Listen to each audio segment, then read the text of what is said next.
Bonjour Julien et Alan. Bonjour, bonjour. Alors Julien, tu es directeur produit et Alan, tu es product manager et vous travaillez tous les deux chez Capitaine Contrat, c'est bien ça? C'est ça, Captain Contrat, ouais. Super. Est-ce que vous pouvez nous décrire un petit peu ce que fait Capitaine Contrat? Depuis combien de temps vous existez? Combien vous êtes de personnes? Où est-ce que vous êtes? Etc. etc. Alors, l'entreprise, elle a été lancée il y a 4 ans. Et donc, on est en fait le département juridique des entreprises en mode SaaS, en mode Software as a Service. L'idée, c'est que c'est compliqué de gérer son juridique quand on est un entrepreneur, un start-upper qui lance son entreprise ou un dirigeant de PME, que c'est un sujet qui est essentiel d'un point de vue sécurité et pour faire perdurer son activité. Par contre, on a souvent peu de temps à y accorder, peu de compétences et peu de ressources financières. Donc l'idée, c'est en fait de venir un peu uberiser le marché des services juridiques classiques que peuvent être les experts comptables ou les cabinets d'avocats spécialisés, avec une plateforme en ligne qui serait en fait l'interlocuteur unique pour effectuer toutes les démarches juridiques d'une entreprise hyper facilement.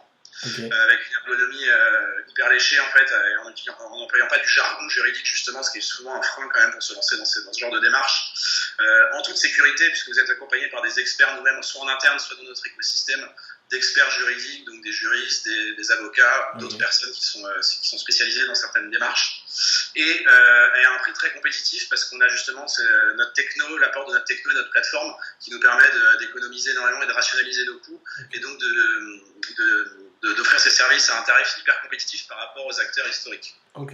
Concrètement, quand tu parles de démarches, est-ce que tu peux nous donner un petit peu une liste, pas forcément exhaustive, mais des types de démarches qu'on peut exécuter sur la plateforme?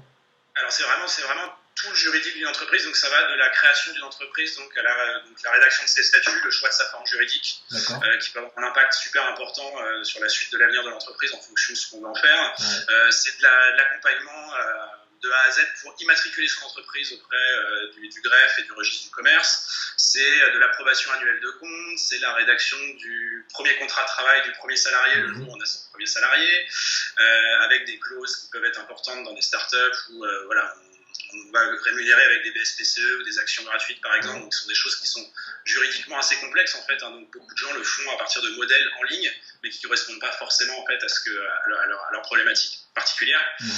Donc c'est ce type de démarche là, ça peut être l'accompagnement dans la rédaction d'un contrat commercial, Ouais. la Les rédaction CGE, les CGU, les CGV. tout à fait, voilà, des CGV, donc un sujet généralement aussi, moi-même j'en ai fait l'expérience en étant dans des startups précédemment, où généralement c'est quelque chose qu'on bricole, et on se rend pas compte en fait du risque qui est derrière, donc c'est vrai qu'on a souhaité aider les entreprises à perdurer, avoir un maximum de sécurité pour pérenniser leur avenir, en les aidant à avoir ce juridique à un coût hyper abordable et simplement. Ok. Et du coup, en plus, on va dire, de ce service d'accompagnement sur la conception de ces documents, vous faites le stockage, la gestion du versionning, des choses comme ça aussi? Tout à fait. Ok. Tout à fait, donc c'est vraiment une plateforme en ligne où tu te logs et derrière tu vas pouvoir lancer différentes démarches, les suivre sur la durée, relancer, retravailler avec un avocat, poser une question si tu es bloqué sur une démarche particulière que tu dois faire en self-service, mais que tu as une question très précise pour une clause particulière par exemple sur un document, tu vas pouvoir solliciter un avocat et ensuite continuer ta démarche seule parce que ça ne va pas forcément avoir le même coût effectivement. Donc c'est vraiment du multicart, c'est des niveaux d'accompagnement qui sont sur mesure et on peut aussi bien adresser les besoins d'un expert comptable qui a l'habitude de faire ces choses lui-même et qui a simplement besoin d'un outil qui est productif, ou adresser un start-up un peu débutant entre guillemets qui n'a aucune compétence juridique et qui va devoir être accompagné par un avocat ou des différents avocats, même potentiellement s'il y a différents sujets ou expertises juridiques dont il a besoin. Donc c'est vraiment à la carte. Et du coup, l'utilisateur va trouver sur la plateforme quelque chose équivalent à une place de marché d'avocat? Alors nous, on l'a pas forcément présenté sous l'aspect de la place de marché, c'est-à-dire qu'on n'est pas dans une logique où Captain Contrat s'efface et laisse se mettre en relation directement des utilisateurs avec des avocats. On va vraiment être force de recommandation et de conseil sur le choix de l'avocat. Pour quelle raison en fait, c'est qu'il y a des experts en différentes matières du droit qui sont encore une fois un sujet qui n'est pas forcément très simple à appréhender pour nos clients. Et donc ça va leur laisser expliciter cette chose-là qui est pas forcément évidente pour eux. Okay. L'autre question, c'est que nous, on a, de par le fait qu'on ait une plateforme en ligne, c'est qu'on a beaucoup de statistiques, on suit ce que font beaucoup nos avocats avec de la data, ce qui nous permet en fait, en fonction des secteurs d'activité des clients, du sujet particulier, de la disponibilité du client, on va pouvoir lui pousser un avocat dont on sait qu'il va être plus ou moins performant et qui va être plus satisfaisant pour ce type d'interaction. Bon, très bien, c'est super clair. Du coup, est-ce qu'il y a, je suis un petit peu obligé de poser la question, mais est-ce qu'il y a des lock-in un peu dans votre produit? C'est-à-dire une fois qu'on a conçu, stocké, révisé, amélioré un petit peu ces documents, est-ce qu'on est obligé de rester chez vous ou on peut à un moment changer et partir et aller ailleurs ou simplement archiver en papier tout ça? En termes de clôture d'entreprise, comment ça se passe? Alors nous, on a vraiment dans nos valeurs d'entreprise, on va dire la bienveillance, et ça ne s'applique pas qu'en interne, c'est quelque chose qu'on essaie vraiment de s'appliquer aussi bien avec nos partenaires, nos clients, nos fournisseurs, et c'est quelque chose qui est vraiment important. Notre culture et nos valeurs, c'est quelque chose qui est très fort chez Captain Contrat, et donc on essaye vraiment de s'y appliquer. Donc pour te répondre très clairement, il n'y a aucun lock-in. Ok, bon. Une fois que tu as fait une prestation avec nous, tu es tout à fait libre de télécharger ton document et de partir avec. Okay. Il se trouve même qu'on a certains documents qu'on propose gratuitement parce qu'on estime que la valeur ajoutée d'un avocat est faible.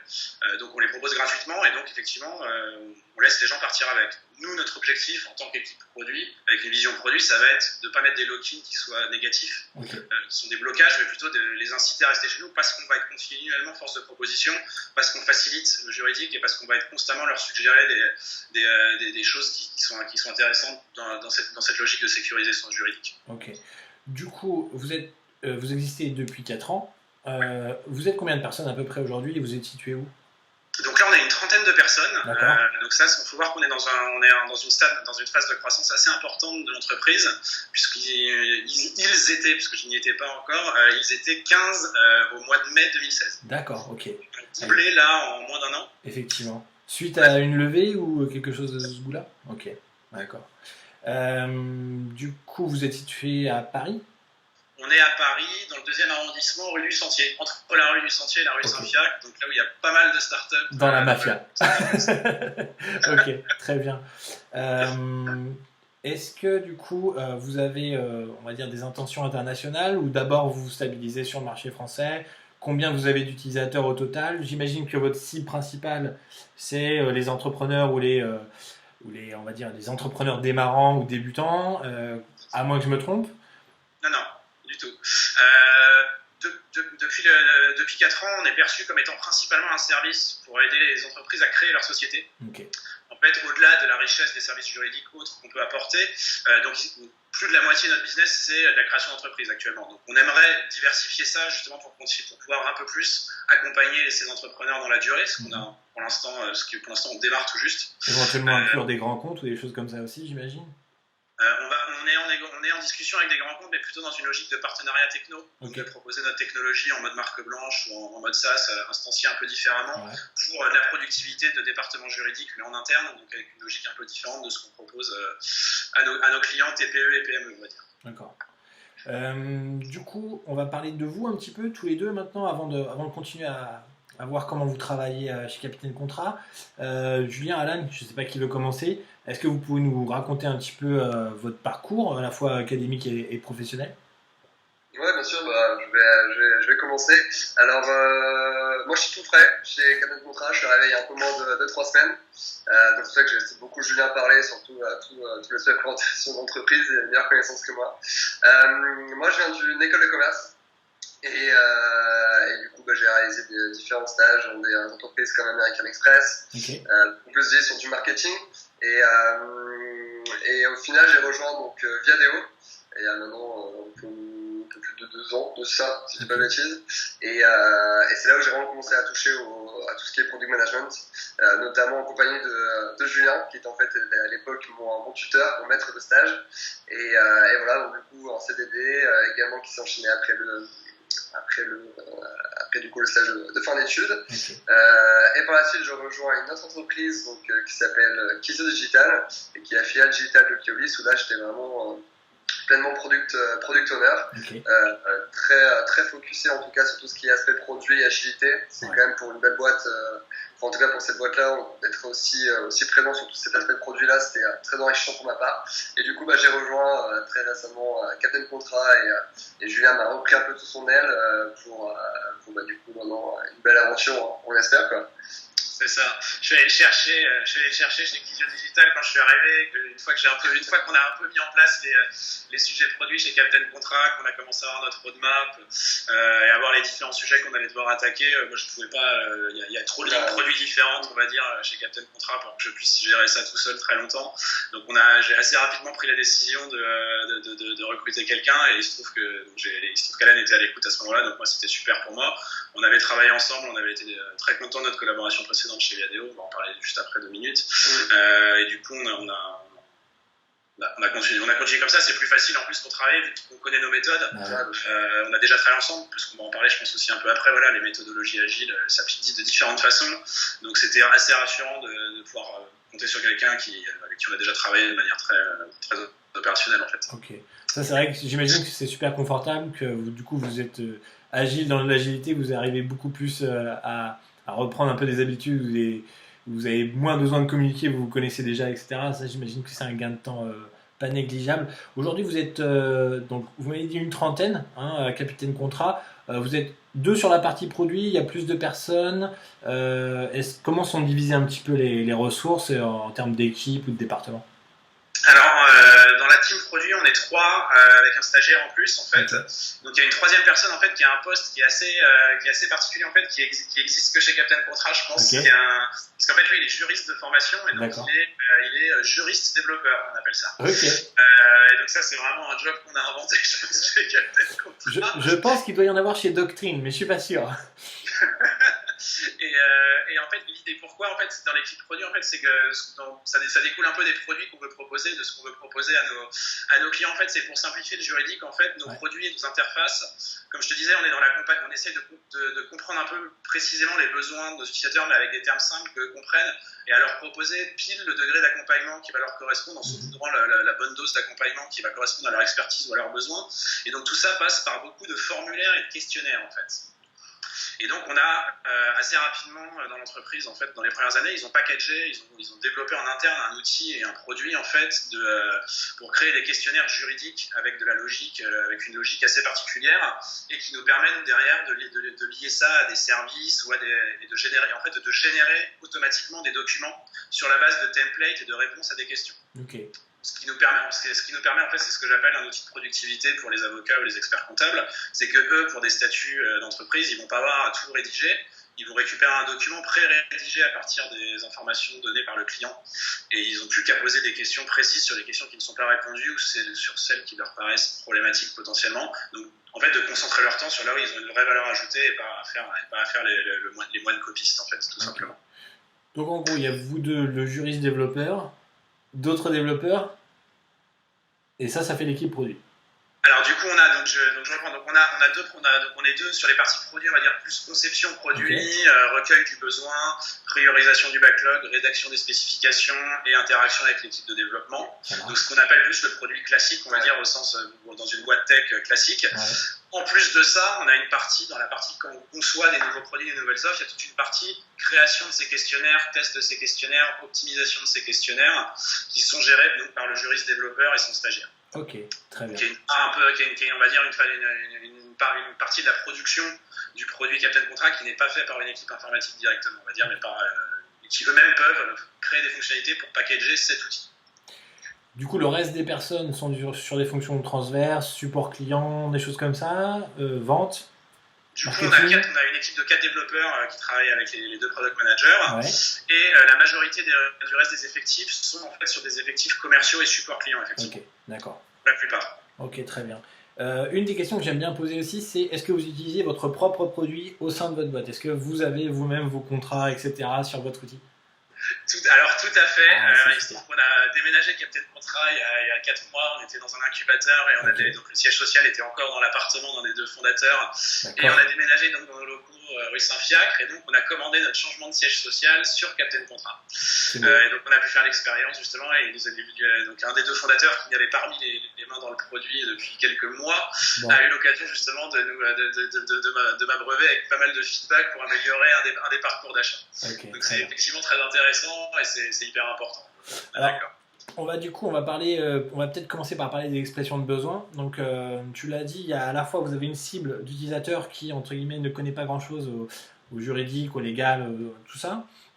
Et une autre partie, peut-être plus sur des structures de plus grande taille, où il y a déjà une équipe juridique, etc., où là, ça peut être intéressant d'être plus productif et d'utiliser votre outil, où eux ont déjà, entre guillemets, un vocabulaire adapté, des habitudes, des outils déjà existants et des façons de faire.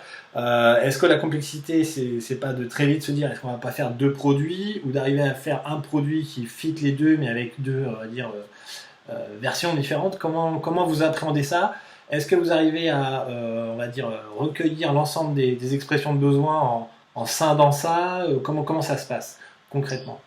En fait, pour l'instant, nous, comme on l'a sur la partie de rencontre, on va dire pour l'instant, le produit n'est pas très mature. On est dans des premières discussions, on va dire plus là dans l'expression. On essaie justement de capter un peu le besoin. D'accord. Est-ce qu'il y a un gisement potentiel de problématiques qu'on est à même de gérer avec la valeur ajoutée, avec nos assets stratégiques, on va dire, qu'on a chez Captain Contrat, qui sont donc cette capacité à générer du document hyper facilement et à être super agile et hyper comment dirais-je, rapide pour créer des questionnaires et pouvoir générer des nouveaux documents assez facilement. Donc comment nous on appréhende cette double problématique là, c'est que pour l'instant en fait il y a une première sur notre site Captain Contrat et notre plateforme Captain Contrat, on va pouvoir découpler notre produit en deux parties. Il y a une première brique qui va être plutôt essayer de comprendre le besoin et de t'amener vers le bon service ou la bonne offre. Et une deuxième problématique derrière qui va être de réaliser la prestation, on va dire, le plus efficacement possible. Okay. Donc on va dire qu'en fait, donc sur notre cible historique et plutôt, on va dire, volumétrique d'entrepreneurs et de petites entreprises, on va être sur une logique de site public où on va essayer de te marketer nos différentes offres et de t'amener sur la bonne. Ouais. Et derrière, ensuite, une fois que tu as trouvé la bonne, donc avec un parcours d'achat où on va essayer d'expliciter notre valeur ajoutée par rapport à du modèle gratuit, par exemple, ou par rapport à du cabinet d'avocats. Derrière, en fait, une fois que tu as acheté, on va dire, on a une brique produit qui est la réalisation de la prestation qui va être à peu près la même pour des grands clients, experts et pour des débutants. Okay. La différence, en fait, c'est que le débutant, il ne va pas forcément être tout seul dans son interface pour générer son document. Il va avoir l'aide d'un avocat qui va s'y connecter depuis chez lui. En fait, hein, ils n'ont pas besoin d'être au même endroit. Et l'interface va gérer des étapes d'avancement dans une commande ou dans un projet. Avec deux interlocuteurs potentiels. Donc, tu vas pouvoir demander l'aide de l'avocat, il va pouvoir faire des allers-retours entre l'avocat et le client. Okay. L'interface pour un grand compte, en fait, elle est plus épurée dans la mesure où on estime qu'il va pouvoir avancer tout seul. Okay. En fait.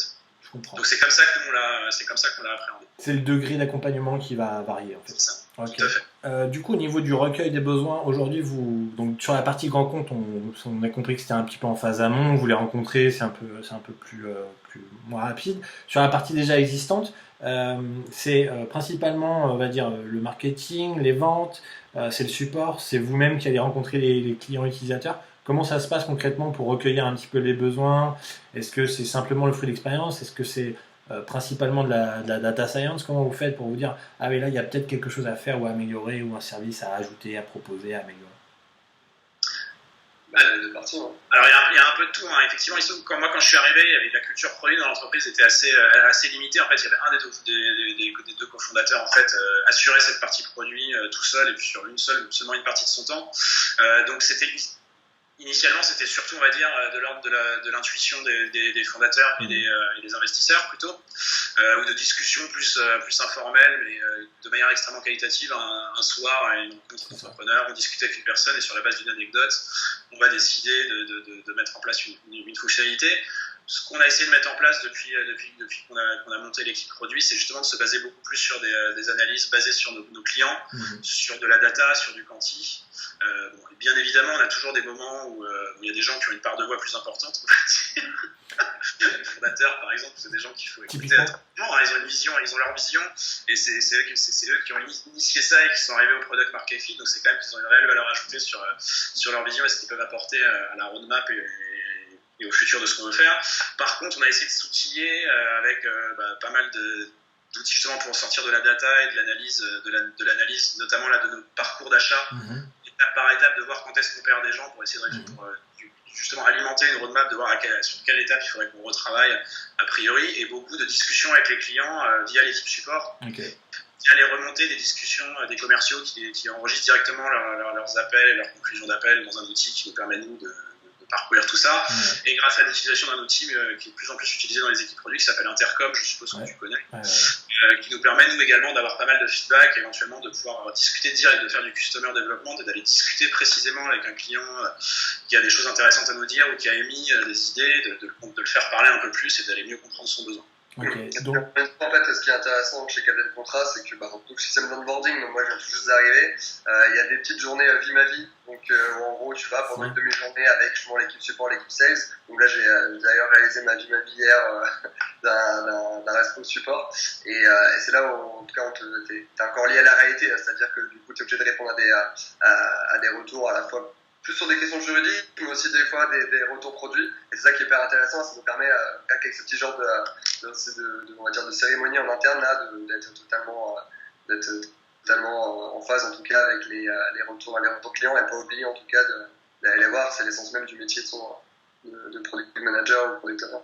Sachant qu'il y a des retours juridiques qui peuvent être traduits en produits, potentiellement. En plus, tout à fait, oui. Du coup, si je résume bien, donc il y a, on va dire, les cofondateurs, les data et le support qui vont, on va dire, vous permettre d'avoir suffisamment de volume pour gérer votre backlog. Est-ce que c'est vous qui avez la main sur la priorisation ? Alors, oui, tout à fait. C'est, la priorisation, on va dire qu'on l'a fait en 2 temps. Il y a une partie grosse maille, on va dire qui découle de la roadmap, d'une roadmap produit qui a une vision plus à 3 mois.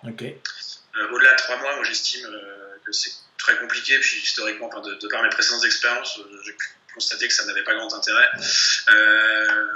C'est bien d'avoir une vision.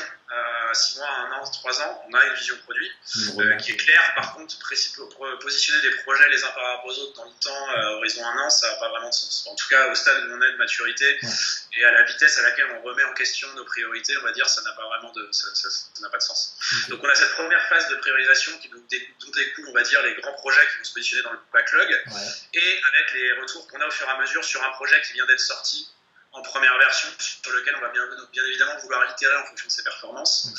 Donc là, ça va nous permettre de repositionner des petites fonctionnalités d'amélioration d'un gros projet déjà sorti. Donc comment est-ce qu'on les positionne par rapport au fait qu'on attaque un nouveau projet? Généralement, on va avoir tendance à vouloir optimiser quelque chose suffisamment pour atteindre l'objectif qu'on s'était, le premier niveau d'objectif de performance chiffré qu'on s'était fixé. Par exemple, un nombre de ventes ou un taux de conversion sur les pages paiement. Avant d'attaquer un nouveau sujet. On va essayer de ne pas trop parler des sujets vu la taille des équipes et de rester concentré. Rester focus. Bon. Ouais, tout à fait.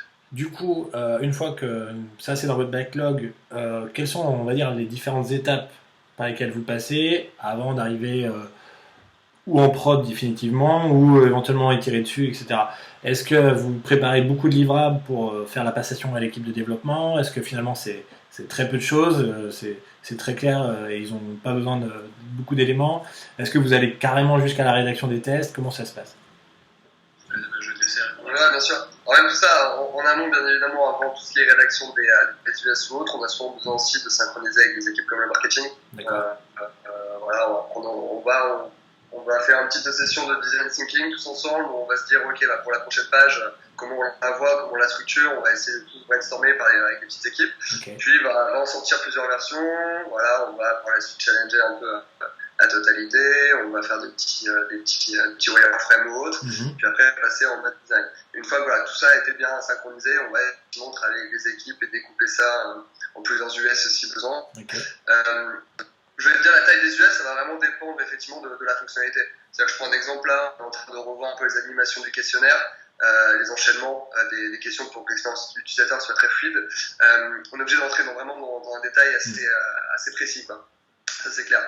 Après, s'il y a d'autres US où on peut plus laisser les devs avoir vraiment leur expertise technique, qu'ils utilisent tout ça, que nous on puisse juste apposer quelques use cases classiques. Voilà, on va pas trop rentrer dans le détail, vraiment plus rester dans le fonctionnel, on va dire beaucoup plus simplement, quoi.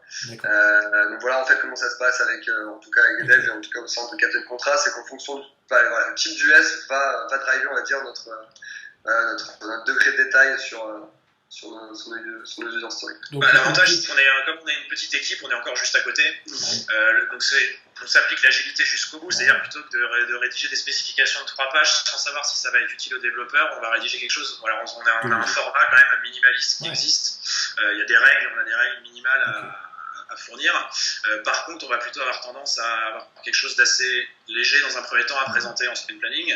Et derrière, si il y a besoin, on va compléter. Ok, donc petit brainstorm, wireframe, quelques specs avec quelques use cases principaux, et ensuite c'est un ping-pong avec l'équipe de développement pour voir s'il y a d'autres cases à couvrir.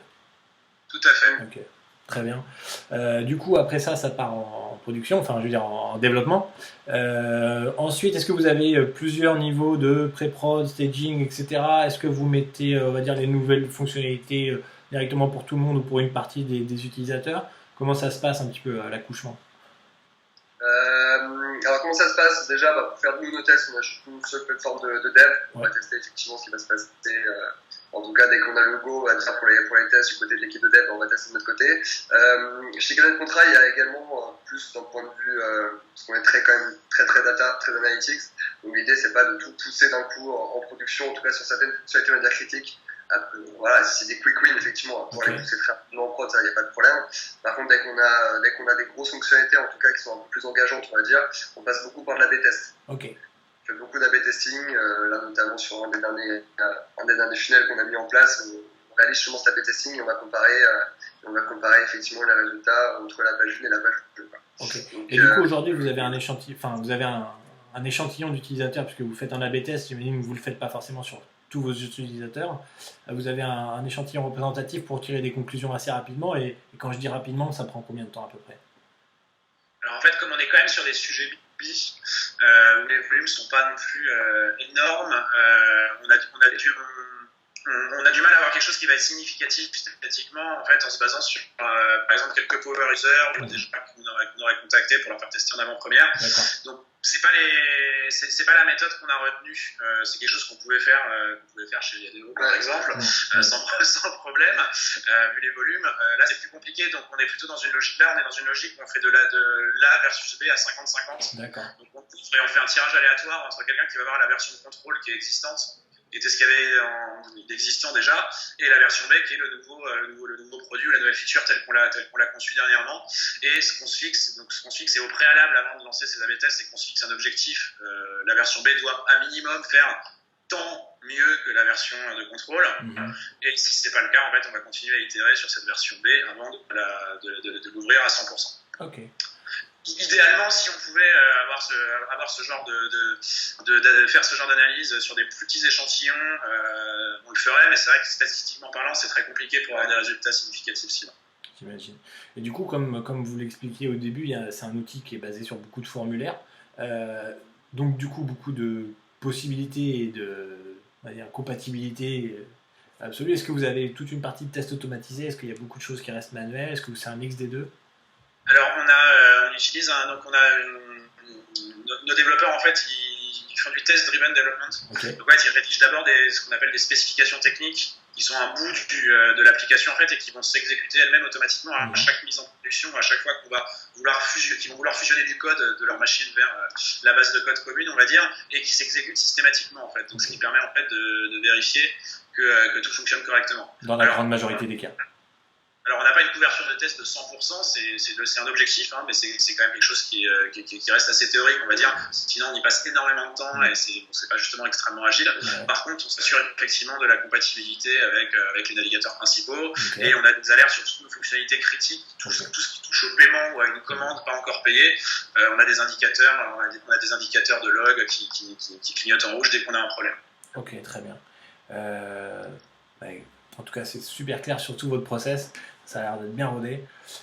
Aujourd'hui, combien de temps à peu près vous mettez entre, on va dire, un début de backlog, c'est un ticket que vous tirez du backlog, et on va dire une mise en prod? C'est variable, j'imagine, mais... En gros, effectivement, ça va varier en fonction de la priorité de l'US, mais en tout cas, si l'US est très prioritaire et en phase avec l'objectif de la boîte, mais aussi l'objectif pour justement le trimestre en cours, en 15 jours, il peut être mis en prod. Okay. Même encore a vu récemment là qu'on a pu pousser une US en une semaine en production, quoi. Donc ça peut aller vraiment très vite, hein. Ça va dépendre effectivement aussi de notre flexibilité, de la bande passante, de la vélocité de l'équipe de dev, si elle attend effectivement de nous pousser tout ça en prod, mais ça peut aller très très vite, hein. C'est vrai que c'est l'équivalent d'un sprint, on va dire. Okay. Donc on travaille sur des sprints agiles, on travaille sur des sprints de 15 jours. Ouais. Donc le minimum, on va dire, syndical pour les mises en production, c'est à chaque fin de sprint, on met en production ce qui a été développé pendant le sprint. Ce qu'on s'autorise régulièrement, c'est des mises en production en cours de sprint même, pour sortir des fonctionnalités qui sont particulièrement attendues ou des bugs qui étaient particulièrement bloquants. Donc on ne va pas s'empêcher de faire des mises en production intermédiaires. Donc on va dire que l'ordre de grandeur, c'est 2 fois par semaine. Et notre objectif, alors ça fait partie des sujets côté technique où l'équipe a grossi assez récemment également, comme l'ensemble des équipes de Captain Contrat.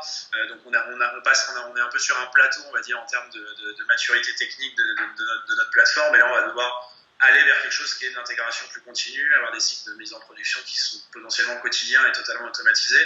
Donc c'est des sujets sur lesquels travaille l'équipe technique. Alors ça peut paraître 100% technique, mais en fait ça a un gros impact sur le travail de l'équipe produit également, parce que ça change un peu la manière dont on va s'organiser et la vélocité à laquelle on peut itérer avec nos utilisateurs finaux, en fait. Donc c'est vrai que c'est hyper intéressant pour nous aussi.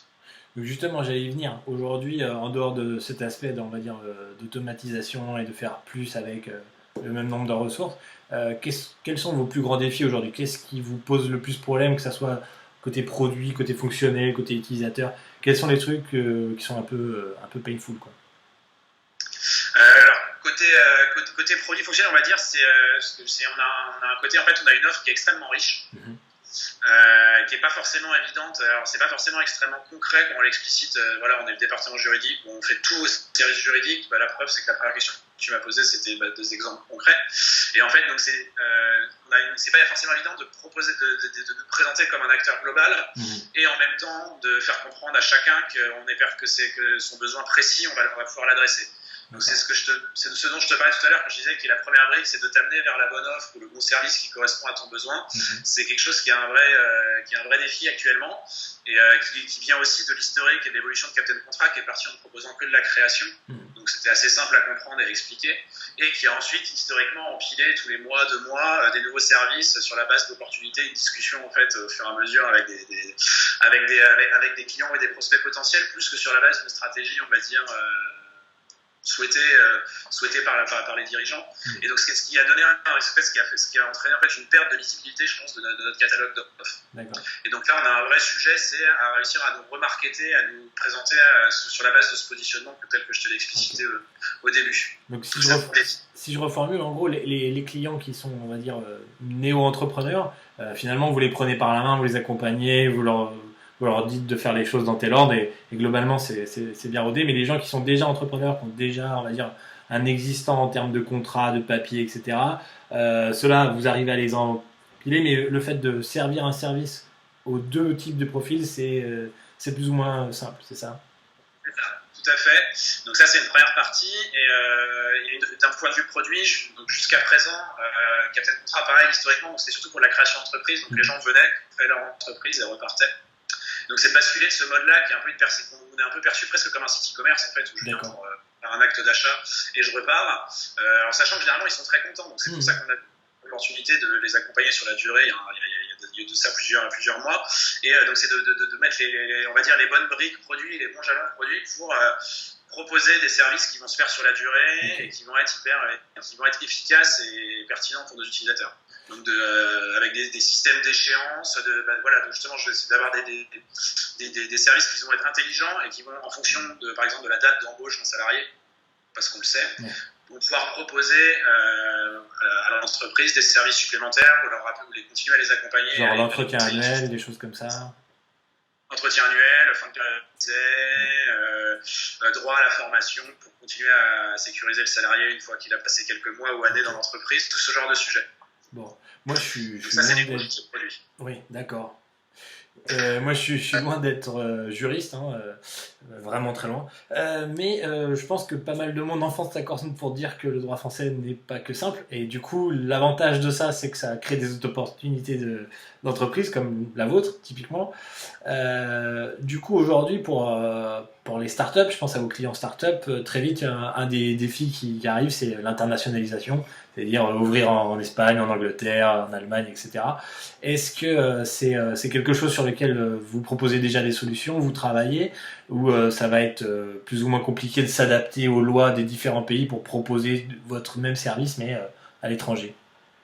Alors, dans le cadre de notre positionnement, on essaie vraiment d'être l'interlocuteur unique. Pour l'instant, on va dire, on fait de la magie avec notre support et nos avocats partenaires qui sont extrêmement réactifs.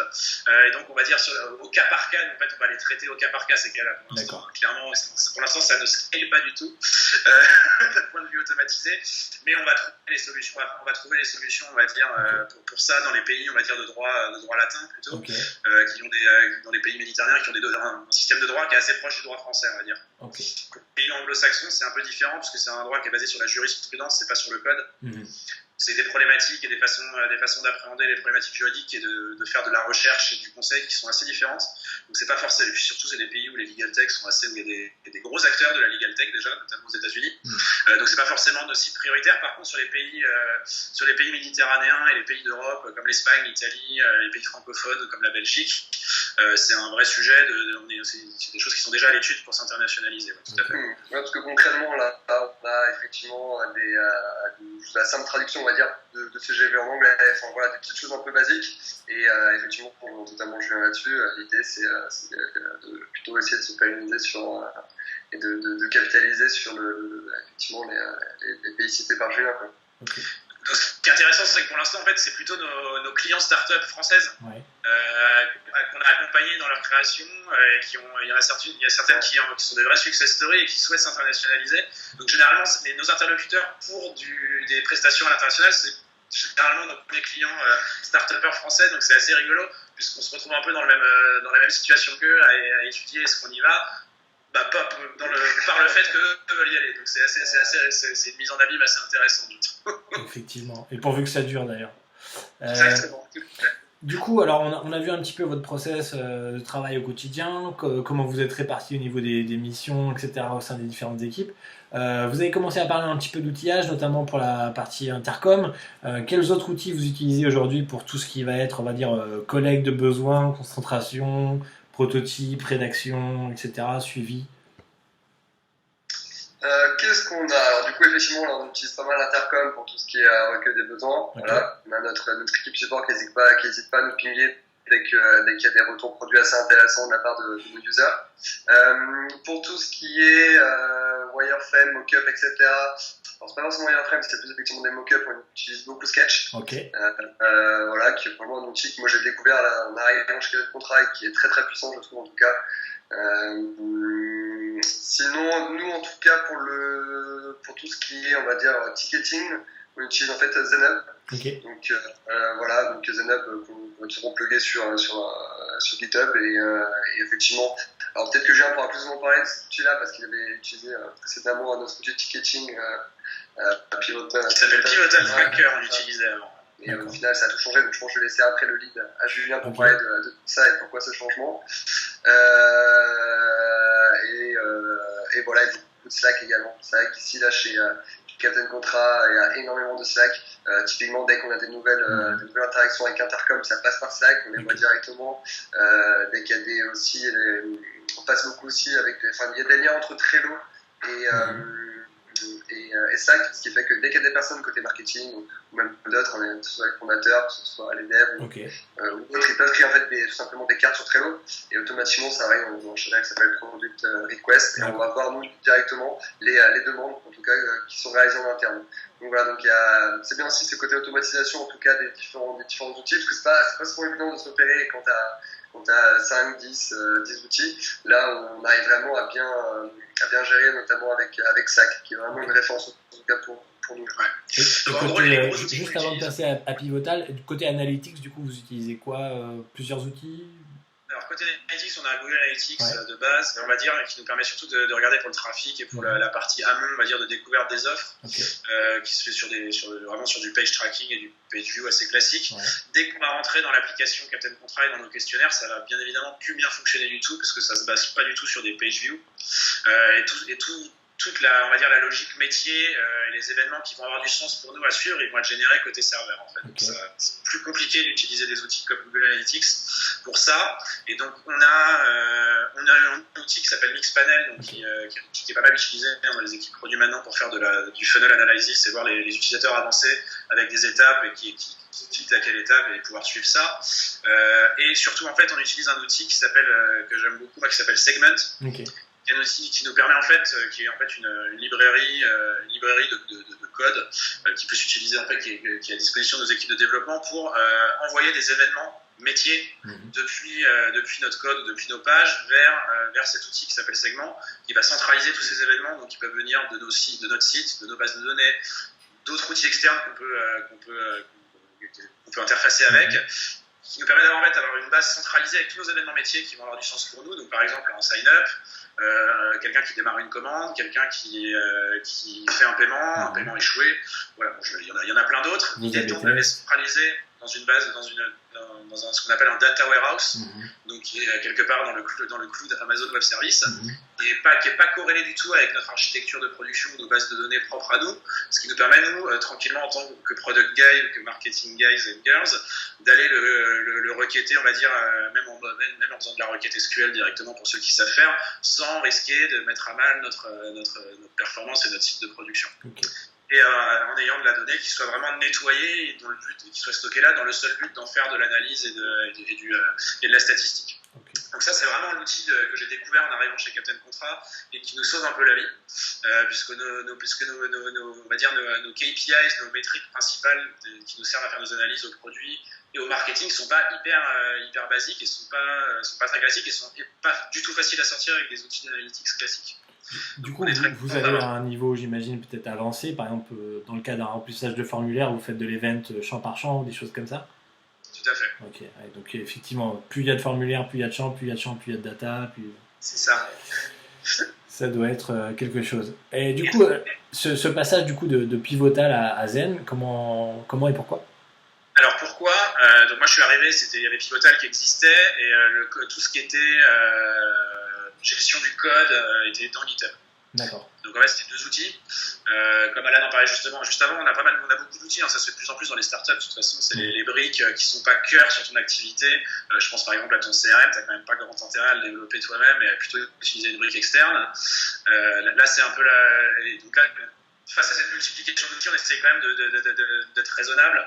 Et donc là, avec l'équipe ça a été en fait des discussions, la remise à plat d'un produit process plus global quand je suis arrivé en fait du process des cycles de développement avec l'équipe technique, de voir comment est-ce qu'on rationalisait ça. Et eux, en fait, le fait de basculer de Pivotal pour avoir les specs fonctionnels, le faire avancer les tickets pour que moi je sois au courant de quand est-ce qu'ils sont testables, quand est-ce qu'ils sont pas testables. Et ensuite de rebasculer dans GitHub pour faire tout ce qui est coder, faire leur commit et faire leur code review entre eux, parce qu'ils relisent leur code entre eux directement. C'est assez horizontal comme organisation, même au niveau de l'équipe de dev. Ça faisait beaucoup de recopies en fait, ça servait pas à grand chose.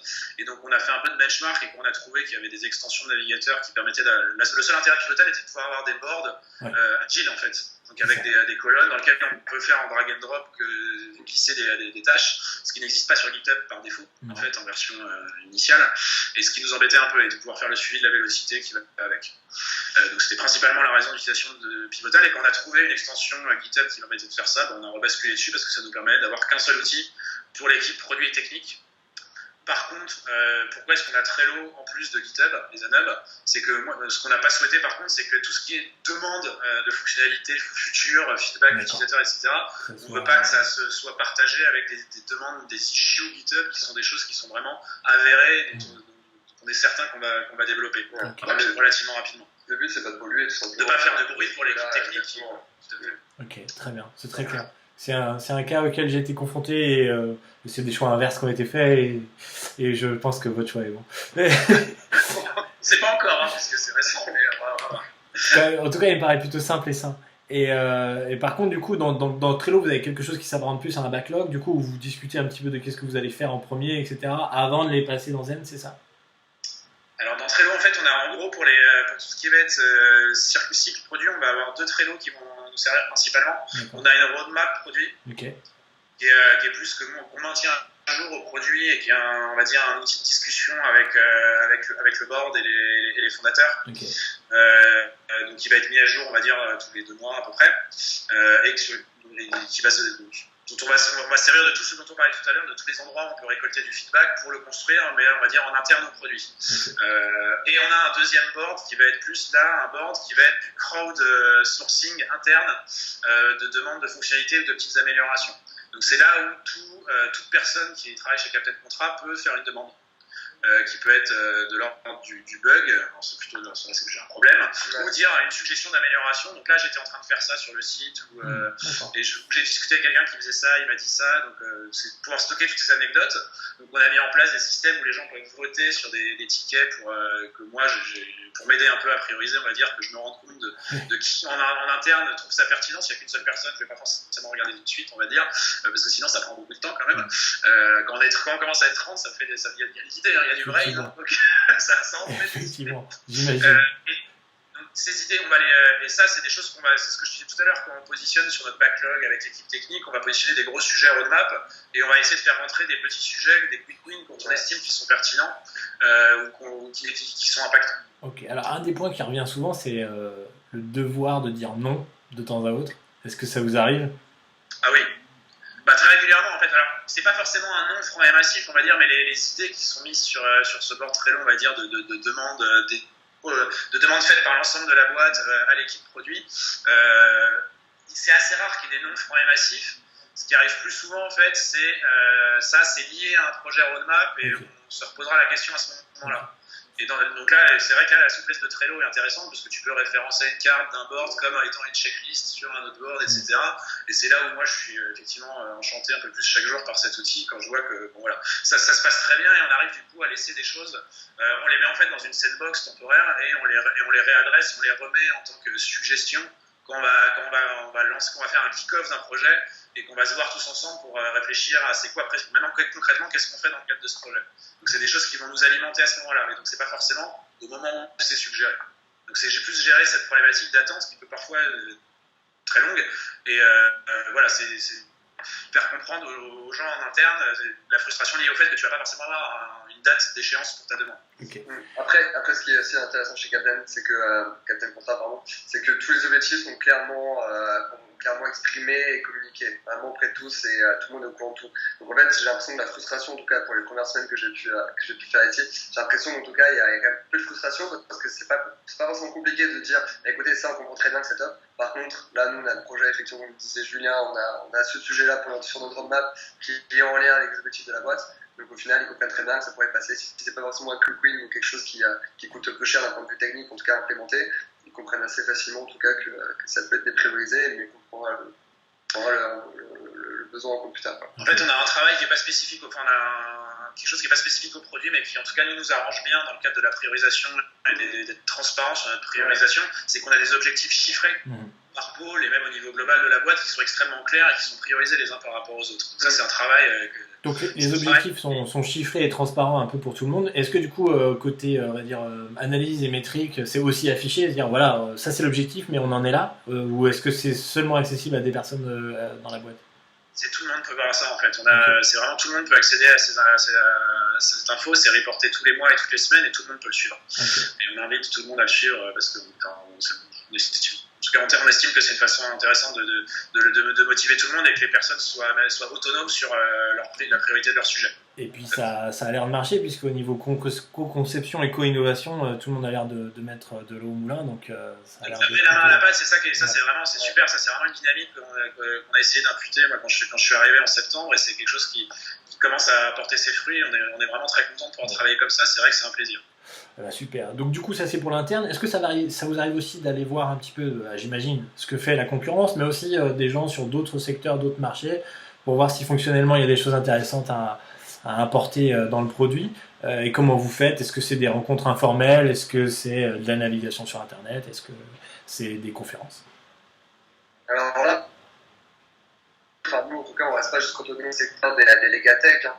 On essaie de voir effectivement de cacher un peu les best practices produits dans d'autres secteurs. On va penser notamment à par exemple à des entreprises comme Fortuné ou Bansorama qui ont effectivement, qui ont quasiment la même contrainte que nous, à savoir des questionnaires quand même aussi à devoir gérer. Donc forcément aussi des people tips, des petites règles à mettre en place. Donc on regarde beaucoup là-dessus aussi. D'ailleurs, là récemment, j'avais vu une interview d'un product manager chez N26. Oui. Voilà, donc là, moi, j'avoue que je suis beaucoup allé visiter leur site et j'ai pu choper quelques best practices aussi que je pense qu'ils vont rapidement être mises en place. En tout cas, je trouve qu'un point de vue UX, ils sont juste excellents. Donc voilà, en tout cas, plus d'un point de vue benchmark classique à visiter les sites d'autres secteurs, oui. Niveau rencontre, je sais pas si toi tu as pu en faire, mais moi pour l'instant, avec les 3 premières semaines, j'ai pas encore eu l'occasion d'aller voir des personnes d'autres secteurs. Mais en tout cas, on est très attentif à ne pas forcément rester, on va dire, dans sa bulle, de la mégatech, mais plutôt à essayer d'aller voir un peu ailleurs aussi. On a un angle on va dire un marché un peu connexe au nôtre qui nous intéresse particulièrement vu la façon dont on veut évoluer, c'est tout ce qui est services administratifs, par exemple de type paye. D'accord.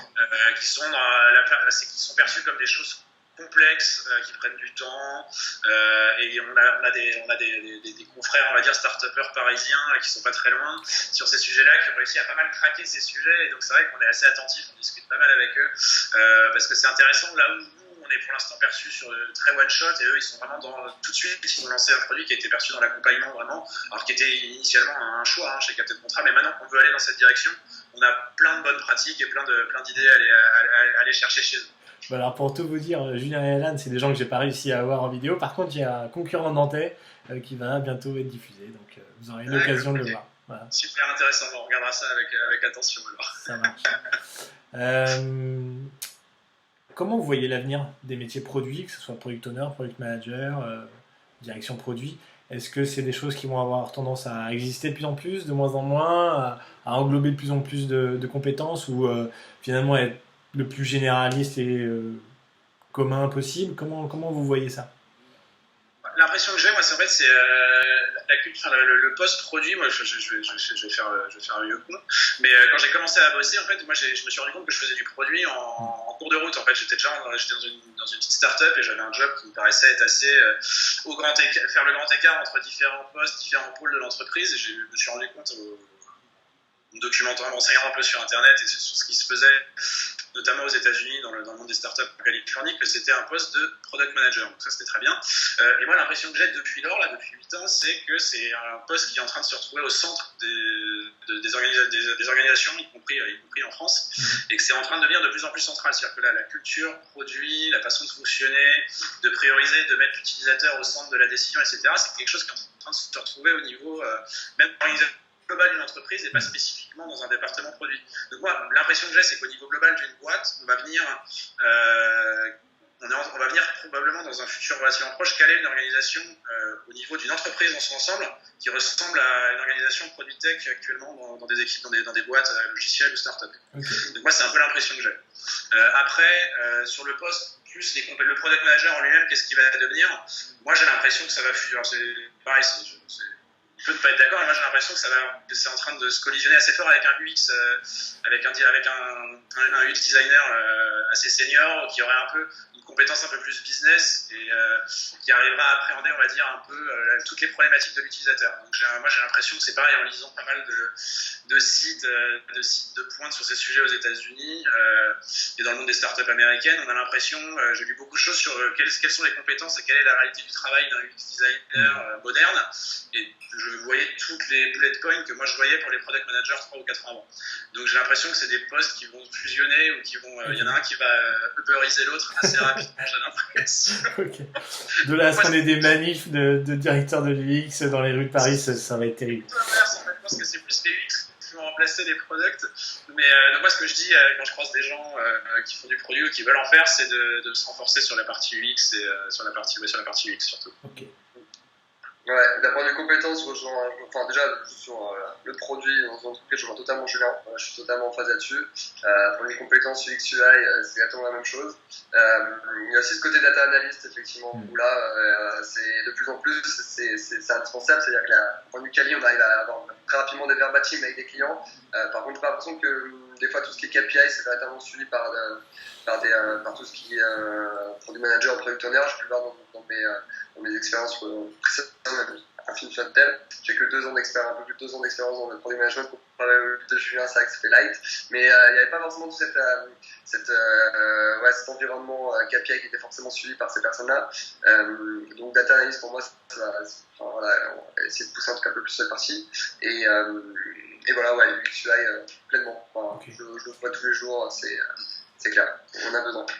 Donc pour compléter, pour finir, juste, moi je vois un peu 2 postes qui sont pas forcément au même niveau de hiérarchie ou de seniorité en fait, dans lesquels on va retrouver les product managers actuels, dans le futur, tel que je l'imagine, c'est le stratégiste et le concepteur. Le stratège, et le concepteur. Donc le stratège qui va plus être au board, avec les directeurs de pôle, de département, et qui est la personne qui va imputer cette logique data-driven et feedback utilisateur dans la réflexion et la mise en place de la stratégie de l'entreprise. Et le builder, le concepteur, qui va pour moi devoir avoir des skills UX extrêmement importantes, au-delà de ce qui est déjà existant, c'est-à-dire des compétences techniques minimales pour pouvoir interagir avec une équipe technique, et des compétences business suffisantes pour appréhender priorisation. Voilà. Donc je pense que c'est cette compétence UX qui était pour l'instant moins présente dans ce triptyque du product management et qui va se retrouver et qui va être de plus en plus centrale, en tout cas de mon point de vue. Très bien. Ok, écoutez, merci pour ces points de vue-là, pour votre temps et puis pour toutes vos réponses sur Capitaine Contrat et ce que vous faites au quotidien. C'était super intéressant. Je vous souhaite une excellente journée. Merci. À bientôt. À toi aussi. Merci, Johan. Au revoir les gars.